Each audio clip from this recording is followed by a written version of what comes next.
We have behavioral therapist Martin Calder here to discuss how to talk to your kids about tragedy when it's all over, not only the news, but social media. Right.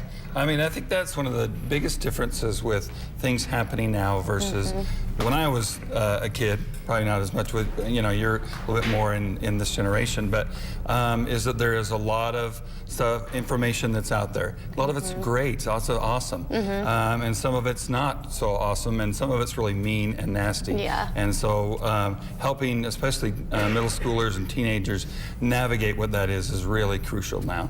Okay, and then when you talk to them about this, it's very easy to access, like we were speaking about either. You might not know that your kids are even looking at all this stuff. Right. One of the things is that just because you're not as tech savvy or don't do a particular app doesn't mean that your kids aren't accessing that kind of information. Yeah. And like I said, one of the good things about it is that there's a lot of different viewpoints out there, and that kids get a lot of information. They're much more savvy than some parents give them credit for, and maybe they have some strong opinions themselves about these issues and have been conversing with people on social media. And like I said, it could also get pretty good information and some really troubling things emotionally, and sort of attacking and that kind of stuff.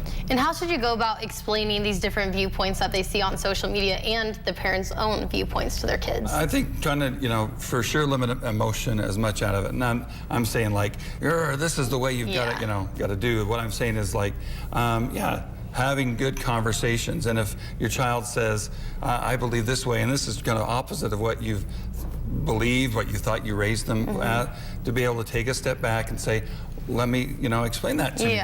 Be able to have some critical thinking skills and be able to say, put some thought behind this. Tell me some reasons for and reasons against and that kind of stuff, and why that's and why this is important to you. That's one of the biggest things. Kids have strong emotions just like adults do, and to be able to validate those emotions and say that's okay to have those kind of emotions, and this is how we can deal with them. Yeah, that is good advice. And if people have questions about this topic, how can they get a hold of you? Yeah, got me through Access Point Family Services, and also Green Acres Elementary. That's my class, Mr. Brower's class, at 208-604-0008. Okay, perfect. Thanks so much for coming on, Marty. And still to come this morning, we look at an all-new Made in Idaho.